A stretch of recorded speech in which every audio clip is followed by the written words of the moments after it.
Este es el resultado. Yo llevo muchos años haciendo ponencias y digamos que esta es la definitiva, la que va por saturación, condensación de todas las demás, ¿no? Son 4 ideas y una serie de conclusiones de lo que vamos a hablar aquí hoy. Y estas, pues son las que tenemos aquí, ¿no? No sé si esto está conectado, me parece que no. Ahora sí. Bueno, vamos a hablar de esta clase media global convergente. Después hablaremos de las implicaciones para la distribución, para el consumo, ¿eh? Y finalmente les haré unas consideraciones finales, ¿no? Vamos a hablar de la clase media global convergente. Estas son 4 ideas, ¿no? La primera idea es demografía, sostenibilidad, seguida de la edad de lo barato y la digitalización. Estas 4 son las que a mí me han tenido obsesionado a lo largo de estos últimos 20 años y son las primeras que me creo de todas las que digo, ¿eh? Entonces, es un momento importante este para mí. Un caveat antes de iniciar la presentación. Yo tengo un hermano que se dedica a este sector y siempre dice que hay vida después de mis presentaciones. Es decir, tiendo a ser más bien de los del vaso medio vacío, ¿eh? No se lo tomen a mal, tómenselo con un poquito de sal. Yo creo que me equivoco muy pocas cosas de las que digo, solo me equivoco a lo mejor en una cosa y es en cuando suceden, pero con suficientemente tiempo todo lo que yo explico sucede, ¿eh? Entonces, vamos al tema de demografía. Este es un estudio que yo hice con mi antiguo jefe en la Universidad de Harvard, cuando yo estudiaba ahí. Lo hicimos en el año 2010, este estudio, y miramos, era un estudio sobre los adolescentes, y los adolescentes en el mundo y cómo serían en el año 2020 cuando sean jóvenes adultos, ¿eh? Cuando sean los que entran en los mercados, montan proyectos a largo plazo, familias, se compran neveras, coches, toman los empleos, es decir, las personas cuando pasan de ser adolescentes a adultos jóvenes y entran en los mercados, ¿no? Entonces, ¿qué vimos en esto? Pues lo primero es que si separamos el mundo en norte y sur, donde norte serían los países como los nuestros, es decir, Comunidad Europea, Estados Unidos, Japón, Australia, o sea, Oceanía, Australia y Nueva Zelanda, Corea del Sur, y ya está. Y bueno, Norteamérica, ¿no? Entonces, eso son 1.225 millones de consumidores y son los países, digamos, emergidos, ¿eh? Y les vamos a llamar, por simplificación, norte, ¿eh? Y luego están los países del sur, que es el resto. Entonces, esto lo hemos hecho cortando por los ingresos per cápita diarios, que son, si cortamos por $8 diarios per cápita, nos quedan 1.225 millones arriba y 5.575 millones abajo. Es decir, una persona en el mundo norte por cada 4 personas en el mundo sur, ¿eh? Si lo miramos con niños y adolescentes, por cada niño y adolescente en el mundo norte hay 9 niños y adolescentes en el mundo sur. ¿Vale? Fin de la presentación. Porque ya no hay nada más que contar, ¿no? Con ese dato, eso les está diciendo a ustedes que los mercados del futuro están en otro sitio. Si en el año 2020 estos son los adultos jóvenes que entran en los mercados, que compran los pisos, los coches, las neveras, toman los empleos, pues no están aquí, están en otro sitio, ¿eh? 1 por cada 9.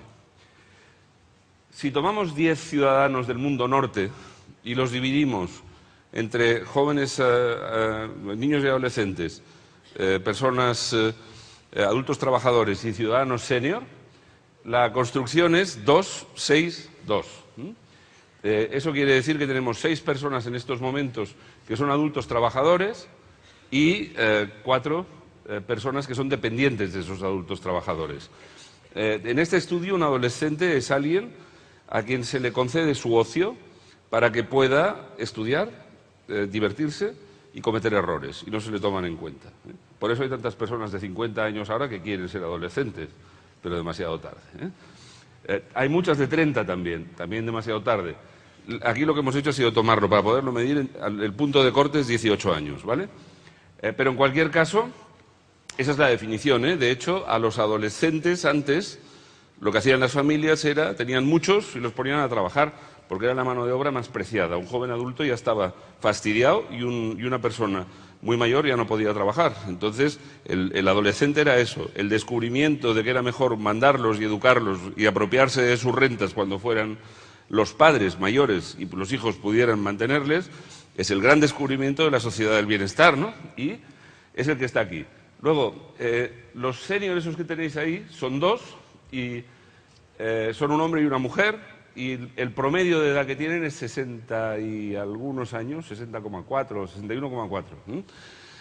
Y si lo miráis esto en el mundo del sur son 3 niños y adolescentes, 6 adultos trabajadores y una ciudadana, generalmente senior, menor, esta tiene entre 55 y 57.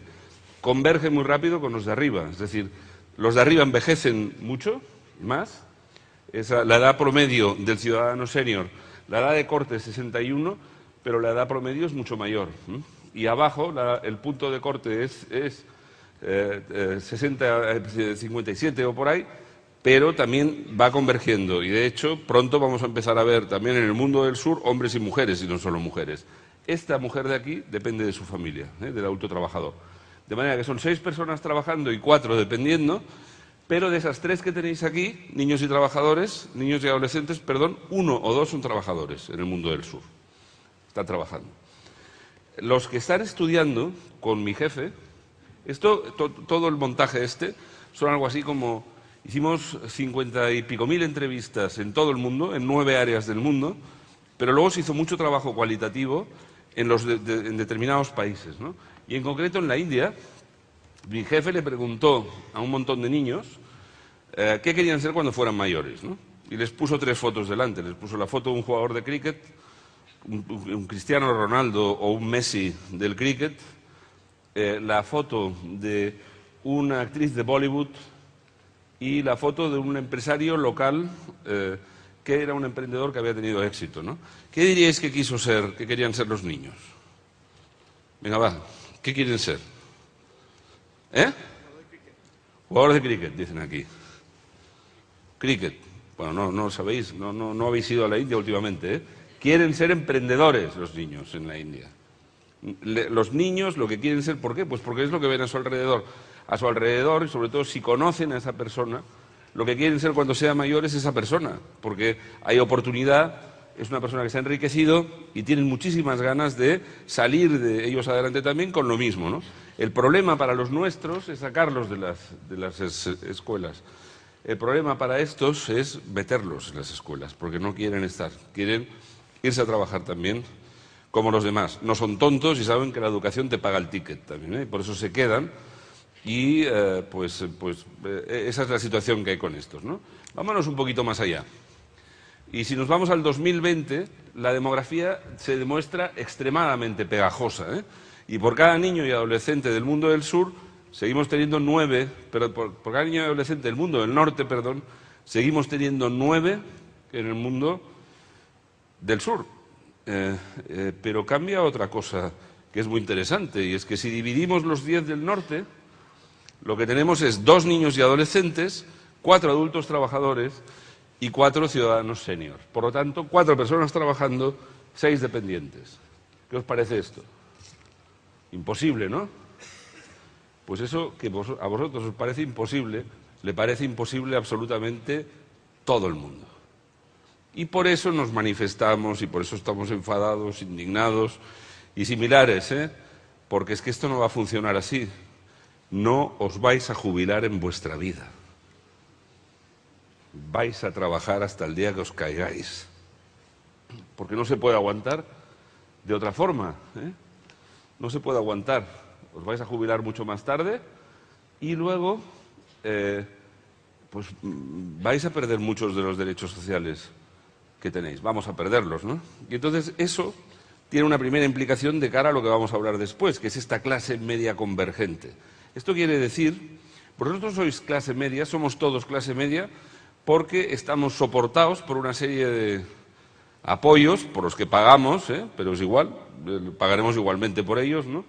Pero estamos apoyados por una serie estamos en la educación gratuita de nuestros hijos, la prestación sanitaria universal, la prestación de desempleo, las pensiones, todo esto es lo que nos convierte en clase media. Si os quitan eso, muchos ya no sois clase media. Os desplomáis. Eso es lo que pasa con la clase media de la que hablamos ahí. En la medida que esos derechos desaparecen, caen. Pero ahora fijaos de cosa más curiosa. A la vez que tenemos esos 400 millones de los 1.200 millones que inminentemente vamos a perder muchos de esos privilegios, hay 1.200 millones de personas que entre el 2005 y el 2020 pasan de estar en el oscuro pozo de la pobreza a salir adelante y empezar a ser clase media, ¿no? De golpe, 2.000 millones de clase media nueva.